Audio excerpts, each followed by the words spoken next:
Graça e paz, meu irmão, tudo bem?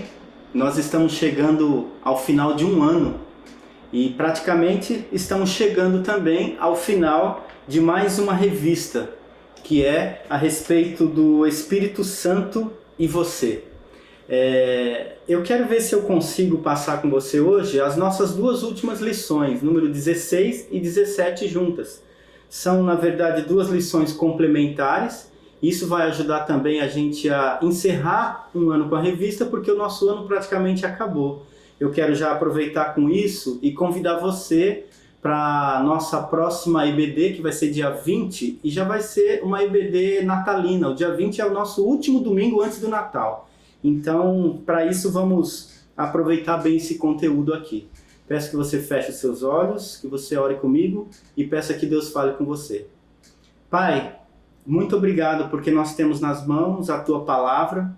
Obrigado porque ela é viva, eficaz. Obrigado porque ela é alimento para nossa alma, ela nos orienta na direção do Senhor. Então abre os nossos olhos espirituais para enxergar a direção que o Senhor tem para nós. Obrigado pelo privilégio de termos a pessoa do Espírito Santo em nós. No nome de Jesus. Amém.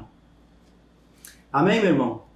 Então, olha só, essa lição número 16, ela propõe falar a respeito de como reconhecer o seu dom. E por que isso é importante? Porque é fato que todo crente tem um dom. A partir do momento que se converteu, o Espírito Santo entrou na sua vida. É o que a gente chama do encontro, do batismo no Espírito. A gente viu um pouco disso na aula passada com o presbítero Felipe, na lição 15, e a gente sabe que todo crente, então, tomado pelo Espírito, batizado pelo Espírito, ele recebe um dom. Aliás, alguns até têm mais de um dom. E Deus distribui conforme lhe apraz, é uma das coisas que nós vamos ver também. Agora, a grande questão é muitas vezes ter o dom e ele ficar incubado dentro do crente sem ser exercido, sem ser praticado.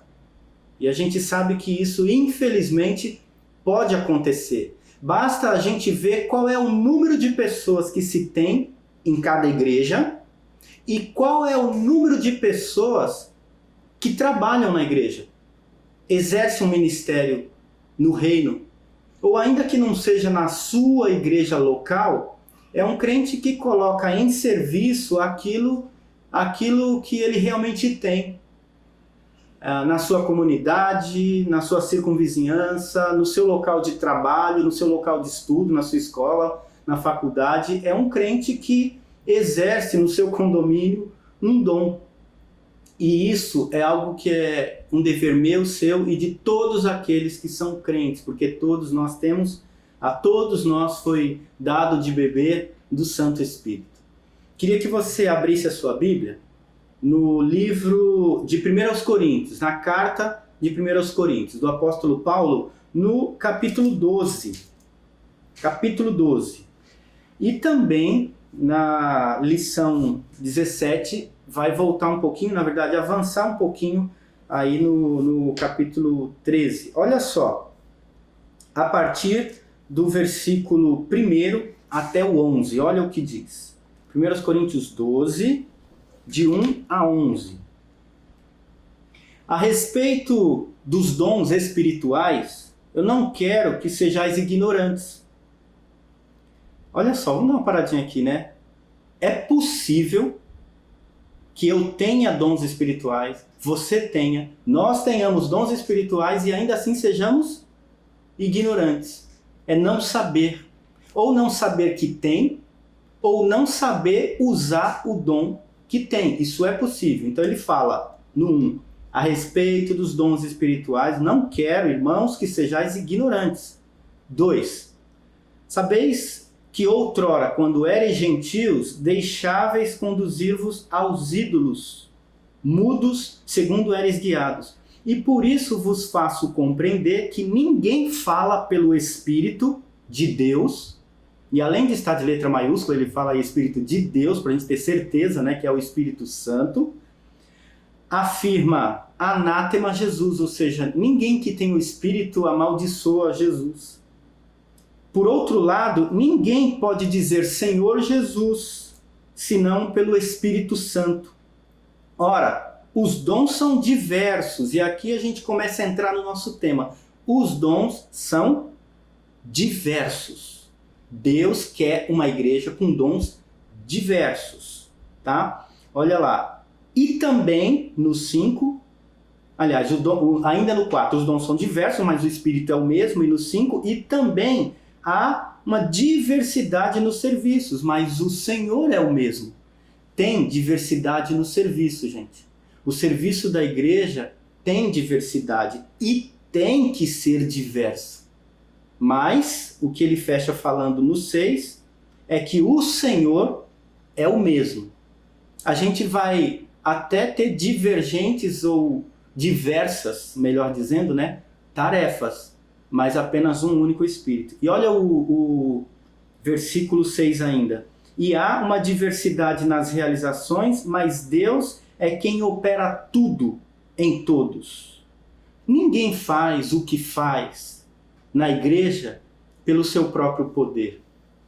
Mesmo que a pessoa já exercia algo semelhante na sua vida profissional antes da conversão e hoje ele opera essa mesma prática na igreja, hoje ele já faz, revestido de um poder sobrenatural do Espírito. É como a gente diferencia, dizer, é muito comum a gente falar da diferença entre dons e talentos. Porque o dom é espiritual, o dom só existe pelo Espírito.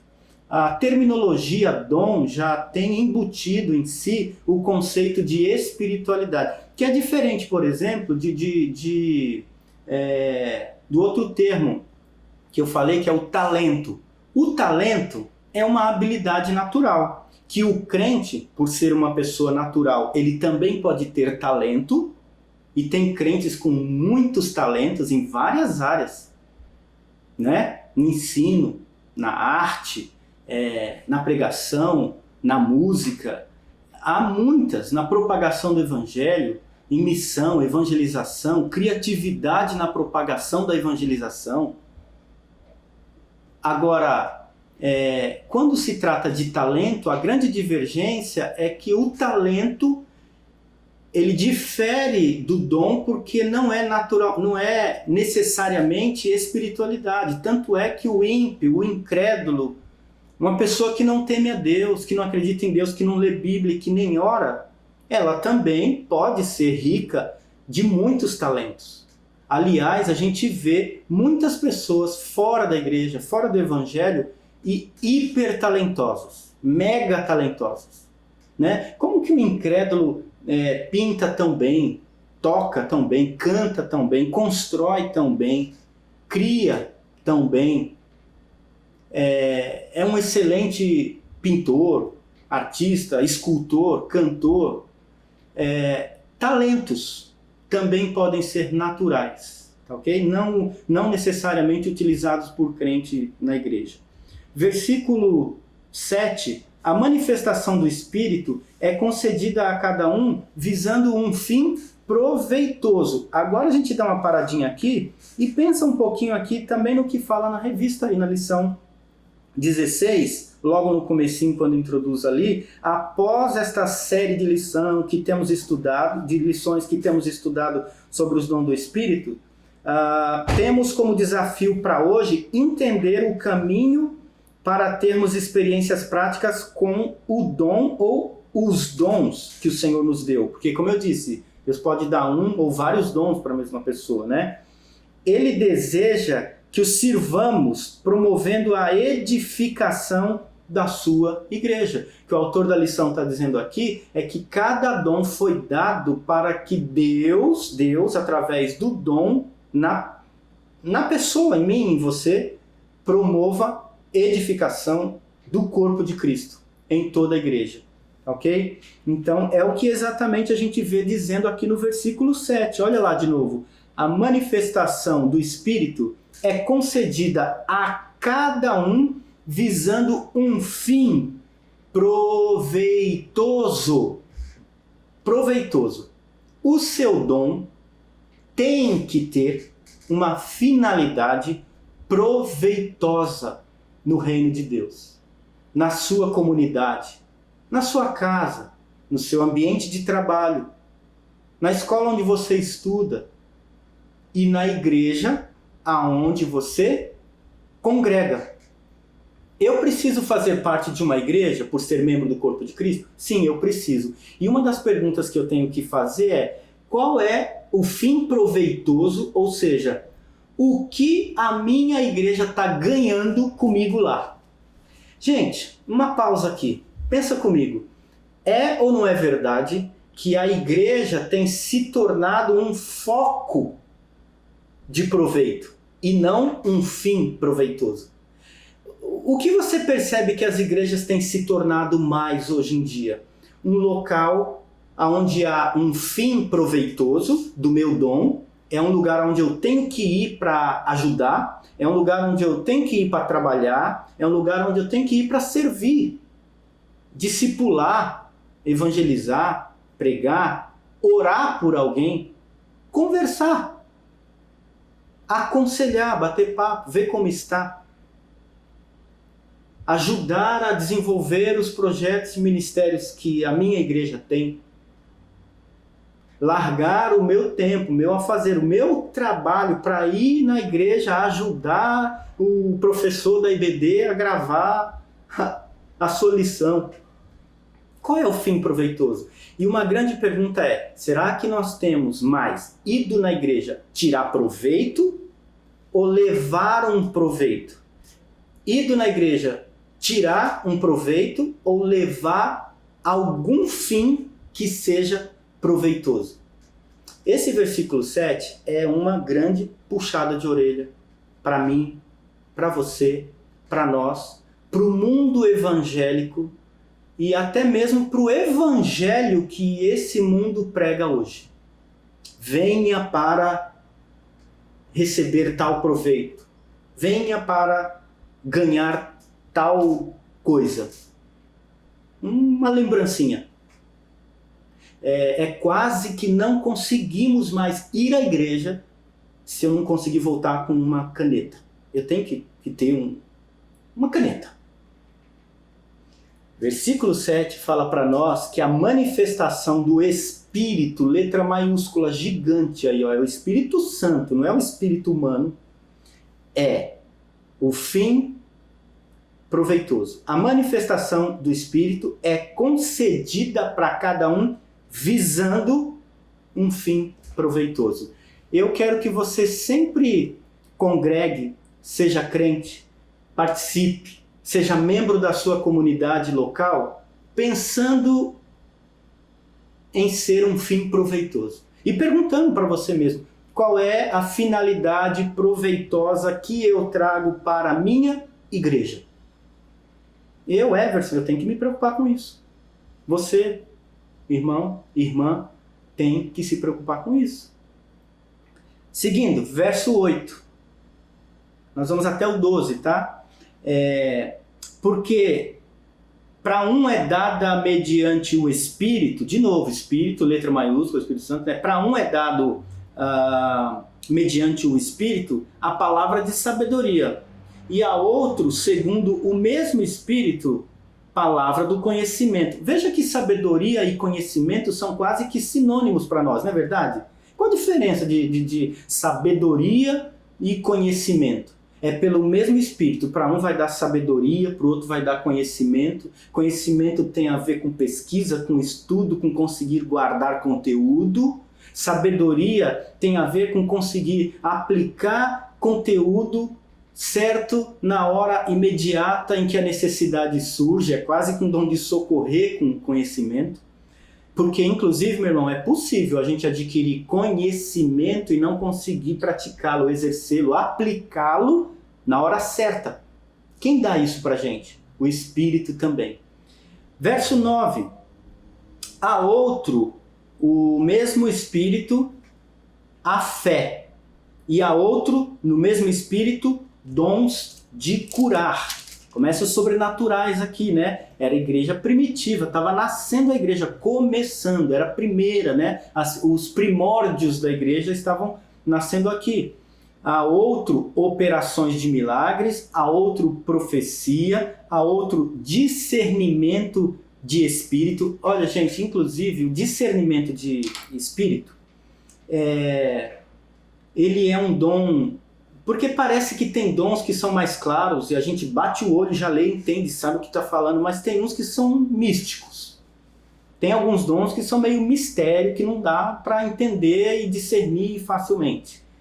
Como a gente viu, por exemplo, domingo passado, o dom de línguas. Como interpretar, como entender, como aplicar de um modo ainda válido para os dias de hoje. O que é línguas e idiomas ali? Então tem realmente alguns dons que exigem, como domingo passado, uma aula mais focada ali na questão de línguas. Você pode pesquisar lá e ver. Ainda no meio do versículo 10, quando chega no discernimento de espírito, exatamente, meu irmão, para inclusive dentro da igreja. Sabia que a gente precisa às vezes ter discernimento de espírito dentro da igreja? Porque é possível que mesmo dentro da igreja haja intervenções do inimigo. Haja dentro da igreja investidas diabólicas, ou seja, do próprio diabo contra Cristo e contra o povo de Cristo dentro da igreja de Cristo. E que se a gente não tiver discernimento, isso pode aparecer nas nossas falas, nas nossas cantorias, isso pode aparecer nas nossas estratégias, nas nossas criações, nas nossas criatividades. Isso pode acontecer na nossa profecia, na nossa exortação. Não quero sair do foco agora, mas só para deixar você pensar, pesquisa o texto, nem me lembro a referência, que é justamente para você também ter que correr atrás depois e pensar. Pesquisa o texto e com certeza eu acho que você sabe do episódio onde Jesus graciosamente revelou para Pedro que ele seria uma bênção na igreja. Não é? Porque ele perguntou para todo mundo dizendo assim, quem vocês acham que eu sou? E eles disseram, uns falam que tu é Elias, outros falam que tu é algum dos profetas. E ele falou, e vocês? Quem que vocês falam que eu sou? Quem que se levantou para responder? Pedro. E o que Pedro disse? Tu és o Cristo, o Filho do Deus vivo. Gente, essa resposta foi tão fantástica para Jesus, que Jesus elogiou Pedro. E você lembra, com certeza, muito bem, que Jesus ainda falou assim para ele, muito bem, Pedro, bem-aventurado é você, Simão Barjonas. Porque isso que você falou não foi nem carne nem sangue que te revelou. Isso não foi carne e sangue que te revelou, foi o meu Pai que está no céu. Pedro falou uma coisa tão bonita que Jesus elogiou dizendo que aquela fala veio de Deus. Meu irmão, no mesmo texto, alguns versículos abaixo, Jesus começa a pregar falando que ia sofrer por aí até ser morto na cruz. Pedro entra defendendo, abraçando, cuidando de Jesus, falando, não, Senhor, o Senhor não vai morrer. Tem misericórdia de ti mesmo, Senhor. Isso de modo algum te acontecerá. A fala foi exatamente essa. Tem misericórdia de ti mesmo. Isso não te acontecerá. Ou seja, tenha dó de você mesmo. Isso não vai acontecer. Pedro estava querendo dizer o seguinte, você não vai morrer não, Senhor. Vira essa boca para lá. Imagina o Senhor ir parar na cruz. Tem misericórdia de ti mesmo. Isso não te acontecerá. Sabe qual foi a resposta de Jesus? Você lembra também, né? Ele disse o quê?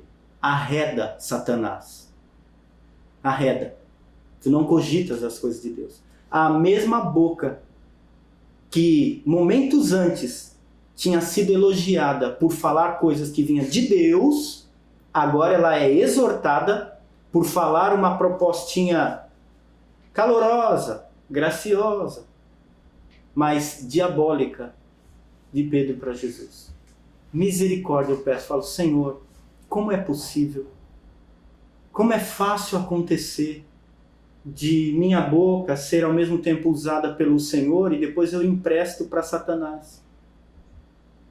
Então, que Deus tenha misericórdia de mim, de você, que Deus tenha misericórdia de nós e faça-nos realmente práticos de uma vida no Espírito Santo, inclusive com discernimento de Espírito. Discernimento de Espírito. Nós então chegamos aqui ao final de um primeiro ponto, onde eu queria que você pensasse agora, entrando lá na lição 17, para a gente correr e aplicar ela como sendo uma aplicação da lição 16, ok? Fecha lá no versículo ainda de 1 Coríntios 12, entrando agora também no versículo 12. Então, 1 Coríntios 12, verso 12, tá ok? Olha lá, 1 Coríntios 12, versos 12.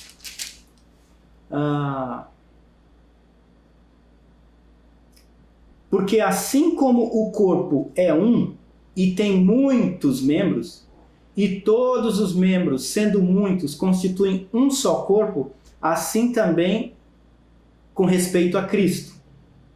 Pois, num só Espírito, todos nós fomos batizados. Gente, quando a gente pegar aquela dúvida de um mistério desnecessário que foi inventado na igreja, quase que como que primeiro, segundo, terceiro batismo, quarto batismo no Espírito, o mesmo batismo. Todos nós fomos batizados em um só batismo, no Espírito. Olha só, porque assim como o corpo é um e tem muitos membros, e todos os membros, sendo muitos, constituem um só corpo, assim também com respeito a Cristo. Pois em um só Espírito todos nós fomos batizados em um corpo, quer judeus, quer gregos, quer escravos, quer livres, e a todos nós foi dado beber de um só Espírito. Não aceite o mistério de que cada um bebe numa fonte diferente do Espírito. Os dons dele, sim, é plural, muito, é variado. Os dons são plurais. A fonte não. A fonte é uma. A fonte é ele. A fonte é única. A fonte é o Espírito Santo. A partir do momento que a gente teve a graça de beber nessa fonte única do Espírito Santo, agora ele é livre. Para uma vez que você foi batizado nele, ele é livre para te fazer atuar, servir, exercer, praticar o dom que ele quiser te dar. E é lógico, ele ainda te dá o privilégio de você também correr atrás, ele também te dá o privilégio de você buscar dons, né? O que a Bíblia fala é exatamente para a gente buscar com zelo os melhores dons, né? Busque com zelo os melhores dons. Olha lá, segura no mesmo capítulo, mas dá uma puladinha para o versículo 31. 1 Coríntios 12, 31. Ele não fala sobre isso, olha. Entretanto, procurai, ou seja, procure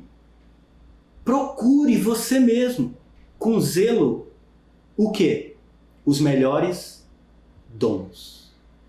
Meu irmão, minha irmã, Deus me dá e te dá essa liberdade de você e eu, nós procurarmos com zelo os melhores dons.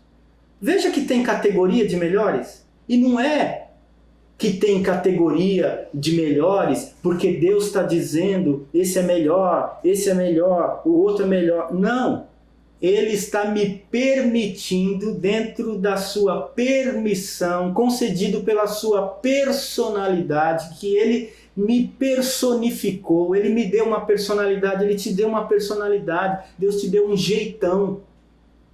E dentro dessa sua permissão, você vai poder dizer o que nós consideramos como sendo os melhores dons. Esse é o melhor dom, esse é o melhor. É busca pessoal. Veja como é interessante essa questão do Espírito, que não é assim tão mística, do sobrenatural, ao ponto de ser quase que tomado por invasão e um descontrole que eu não queria exercer tal dom, mas de repente puf, eu fui batizado, eu acordei com aquele batismo, sabe, imagina um batismo literal da água, com balde d'água, de madrugada, Deus te jogando um balde d'água, pronto, você está batizado, agora é isso, você vai para tal lugar. Deus, ele sim, ele interage com a gente, ele é soberano sobre a gente, ele sim, ele manda na gente, ele é Deus sobre a gente, sim, mas Deus é sábio e de um modo perfeito ele consegue interagir com a nossa dinâmica de vida cristã. Ao ponto dele dizer isso aqui para mim, olha, busque com zelo os melhores dons, tá?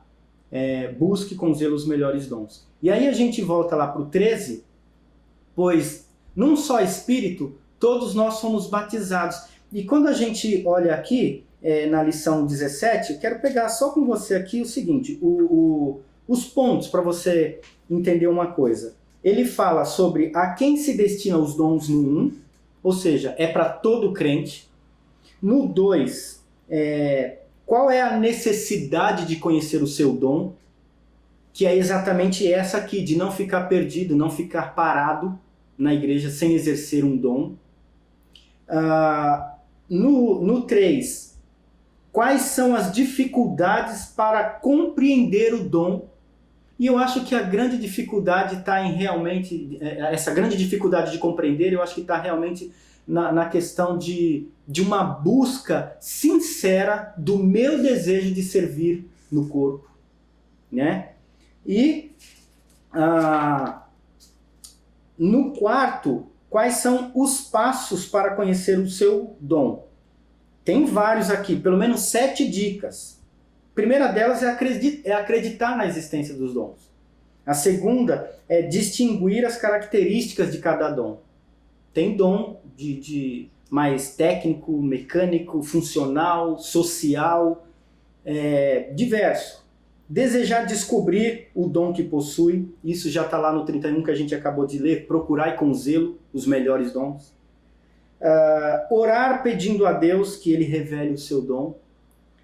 Procurar aqueles dons com os quais você mais se identifica, que tem tudo a ver com o que eu desejo, o que tem a ver com o meu perfil. É uma interação, porque Deus, quando Ele te converte, Ele não mata a sua personalidade, pelo contrário, Ele santifica a tua personalidade. Você aprende a usar corretamente a sua personalidade. Se você é uma pessoa introvertida, extrovertida, melancólico, fleumático, nós temos o nosso jeitão e Deus sabe usar. Porque, inclusive, Deus nos criou com uma personalidade. O problema é que, às vezes, a gente injeta temperamento adoecido. Temperamento adoecido. Aí, aquele que é muito expositivo, não é? Ele atropela. Passa da conta da exposição. Porém, tem o outro que é o contrário, que é o que não atropela, mas fica parado, não exerce nada do dom. O que enterra. Tem um que exerce demais ao ponto de atropelar o dom, e o outro que de tanto não exercer, ele enterra o dom, que é o famoso guarda-talento ou enterra-talento, que a gente também conhece e sabe que infelizmente às vezes acontece, não é? Dá uma olhada no versículo então 15 e 17 e a gente fecha esse ponto aqui. Olha lá, versículo 15 e 17. O versículo 15 e 17.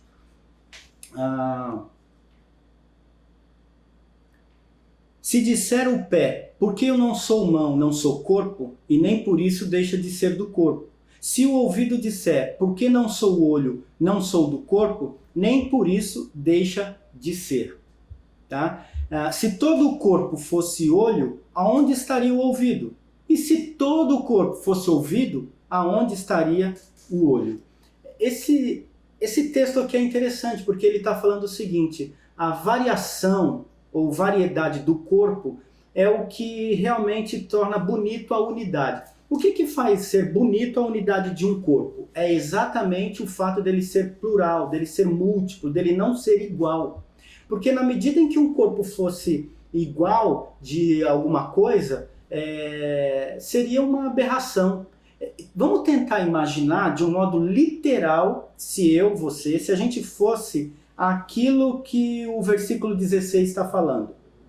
Se o ouvido disser, porque eu não sou do corpo, nem por isso deixa de ser. E olha o 17. Se todo o corpo fosse olho, aonde estaria o ouvido? Vamos parar para pensar no comecinho do verso 17, se todo o corpo fosse olho. Quantos quilos você pesa, o teu corpo? 50, 60, 70, 100 quilos? Não importa, você sabe o seu peso, eu sei do meu peso. Tá, vamos lá, se você tem aí 70 quilos, 60, 100 quilos, 80 quilos, puxa vida, imagine se eu sou não esse corpo, mas um olho. Você já imaginou ser um olho de 80 quilos? Você já imaginou, se você tem 70, você ser um olho de 70 quilos? Já imaginou se você é uma pessoa de 55 quilos? Você imaginou um olho que pesa 55 quilos? Pois a Bíblia está me fazendo pensar nisso aqui.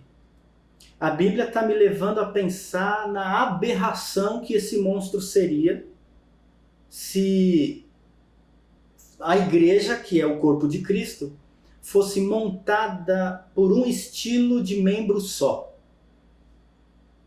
O que seria da minha igreja, da sua igreja, da nossa igreja, aliás, da igreja de Cristo, se ela tivesse um dom só, um membro só, um estilo só de membro? É o membro dos olhos.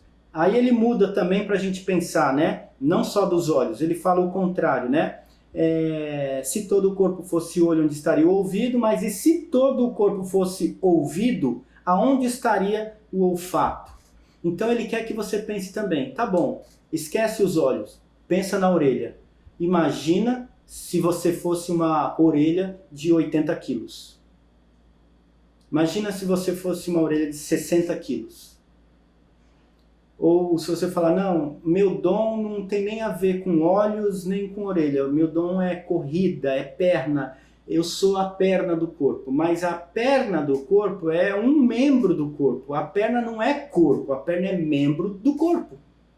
Porque se eu não entender dessa maneira, eu vou correr o mesmo risco de pensar num corpo formado por uma perna de 80 quilos. 60 quilos, 55 quilos. Quantos quilos você tem? Agora pega essa resposta e pensa se você fosse uma perna de 50, 60, de 100 quilos. Deus não quer isso para mim e para você. Deus não quer uma igreja tão uniforme no sentido de unicidade de membro. O que Deus quer é pluralidade de membro. Não é unicidade nem unidade de membro, é pluralidade de membro mesmo. É a gente colocar para valer a nossa pluralidade diante de Deus, porque a única coisa que vai ser única é o Espírito. Esse sim é único. Teremos um único, um só, o mesmo Espírito, mas os dons não podem ser o mesmo. Se a gente não entender isso, nós corremos o seguinte risco. Uma determinada pessoa que se desenvolva bem na igreja, que brilhe na igreja, que serve na igreja, é querido na igreja, e ele de repente alcança uma posição na igreja de ser a igreja. E aí então aquela é a igreja. Que igreja é essa? É a igreja da perna. Por quê? Porque o corpo ali não é um corpo, é uma perna gigante. Não, é a igreja do ouvido, porque o corpo ali não é um corpo, é a igreja do ouvido gigante. Não, aquela igreja ali não é nem da perna e nem do ouvido, é a igreja da visão. Tá bom, então é a igreja do olho gigante. Mas, gente, qualquer parte gigante da igreja, que domine a igreja, que resuma a igreja, faz da igreja um monstro. Qualquer parte da igreja que seja grande, que singularize, que diga a igreja é isso, pronto, é um monstro. Pensa numa igreja, por exemplo, onde há o exercício pleno da pregação. É uma igreja que só tem pregação. Excelente, parabéns, glória a Deus, é bíblica a pregação, mas não tem outra coisa lá. Porque não é a igreja do amor, nem do louvor, nem da oração, nem da evangelização, nem da assistência, do cuidado social, não é, é a pregação. Tá bom, pensa na igreja que não é, então, o foco só da pregação, é a igreja que não tem pregação, só tem canção, é a igreja musical.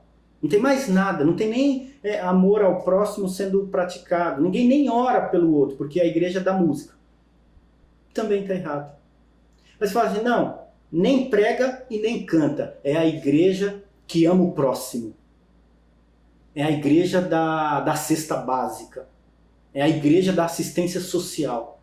Então não é igreja. Não tem a música, não tem adoração, não tem oração, não tem evangelização. Só tem distribuição das necessidades básicas pessoais. É a igreja da assistência social. Por mais que pareça bonito ser a igreja disso ou a igreja daquilo, é fora do ideal de Deus, que é sermos corpo.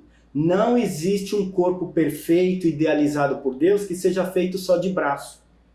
Um braço de 80 quilos. Que seja feito só de perna, uma perna de 80 quilos. Que seja feita só de ouvido, de olho, um olho de 80 quilos. Não pode ser assim, meu irmão. Deus quer realmente a pluralidade dos dons e nós precisamos, então, fazer com que o meu, o seu, o nosso, tenha o seu significativo lugar na igreja. Eu não tenho o mesmo dom, a mesma capacidade, a mesma facilidade e nem mesmo o mesmo interesse e desejo pelo mesmo dom.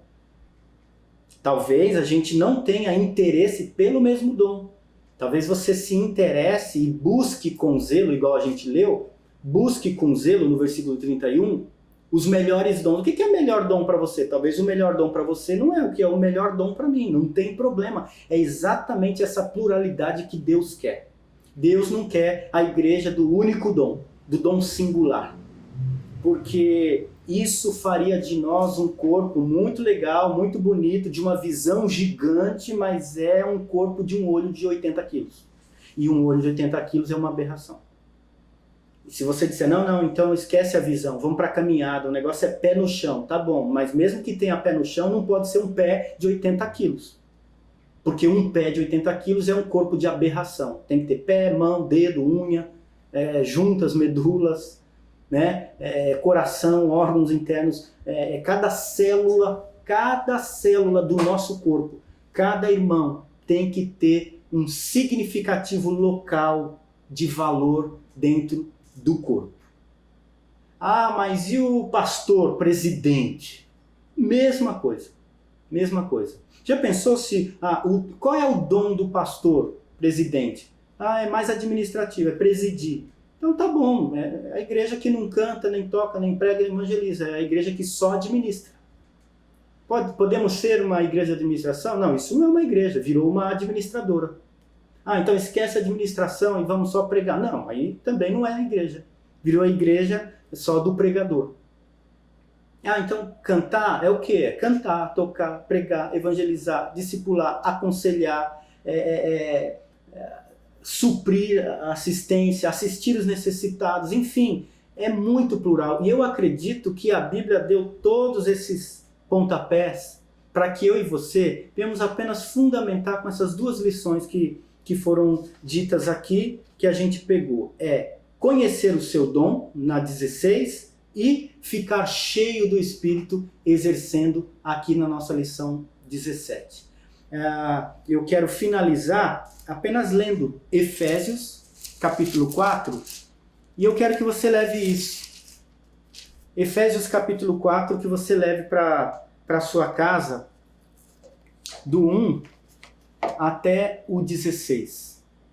Porque ele literalmente é uma conclusão muito boa de tudo o que nós falamos aqui, nessas duas lições, e no Espírito Santo funcionando, servindo em nós, o que vimos em toda essa revista. Olha só. Rogo-vos, pois eu, prisioneiro no Senhor, que andeis de modo digno da vocação que fostes chamados.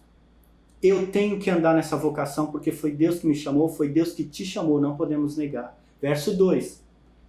Toda humildade e mansidão, com longanimidade, suportando-vos uns aos outros em amor. Suporte, gente. Suporte. Vamos suportar. E tem dois sentidos aqui. Suportar é aquele de, chateei, puxa, mas eu preciso aguentar. A mão precisa aguentar a perna porque é diferente dela, mas tem um valor. A mão tem que suportar a perna. Poxa vida, eu olho para o meu formato de braço, o que tem a ver uma perna? Graças a Deus que tem a ver a perna, porque se não tiver a perna, o braço não anda e não sai do lugar. E assim vice-versa. Verso 3. Esforçando diligentemente por preservar a unidade do Espírito no vínculo da paz, pois há somente um corpo, um só Espírito, como também fostes chamados numa só esperança da vossa vocação. Eu fui vocacionado, você foi vocacionado. Você tem uma vocação. Há somente uma vocação. E no 5, há um só Senhor, uma só fé, um só batismo, um só Deus e Pai de todos, o qual é sobre todos, age por meio de todos e está em todos. Por que ele repete 4, 5, 6 vezes a palavra todos aqui de maneira quase que redundante? Para não deixar eu pensar que eu sou o único cara do dom na minha igreja. Todos. É o que se repete aqui. Verso 7. A graça foi concedida a cada um segundo a proporção do dom de Cristo. Foi Cristo que deu. Por isso, quando ele subiu nas alturas, levou cativo o cativeiro e concedeu dons aos homens, generalizando também, né? Homem no sentido de humanidade, homem e mulher. Ora, o que quer dizer subiu, senão que também havia descido das regiões inferiores da terra, e aquele que desceu é também o mesmo que subiu acima de todos os céus para preencher todas as coisas. Ele mesmo concedeu uns para apóstolos, outros para profetas, outros para evangelistas, outros para pastores e mestres, com vistas ao aperfeiçoamento dos santos. Ele generaliza ali porque não fechou, mas ele fecha aqui, dizendo qual é a vista. Visando o quê? Com qual finalidade? Aperfeiçoamento dos santos. Coloca o teu dom na disposição de servir a tua igreja e a tua comunidade, porque você vai ser útil, você vai ser bênção, você vai ser ferramenta de aperfeiçoamento dos santos. Talvez você fale, mas meu dom não é pregar, não é cantar, não é tocar. Mas se você é um cristão, você tem um dom que é bênção na tua comunidade e você vai ajudar no aperfeiçoamento da tua comunidade, da tua igreja. Porque você é um dos membros desse corpo. E certamente foi colocado nesse corpo por Cristo. E você que já exerce dons, não permita que o seu dom domine, permita que ele se encaixe, que ele sirva, que ele coopere, que ele colabore. Porque se o teu dom domina, você vai conseguir construir um corpo que é feito do membro que você é. Daqui a pouco você vai ter uma igreja gigante porque é um membro de um olho de 80 quilos. Grande maravilha a visão do dom, do olho, dos olhos e de poder enxergar. Mas um olho único de um corpo feito de um olho é um monstro. Coloque exatamente no lugar que Deus colocou para fazer uma somatória objetiva de tudo que Ele deseja concretizar na tua igreja para a glória de Deus. Amém? Estamos juntos nisso. Que Deus te abençoe. Grande abraço.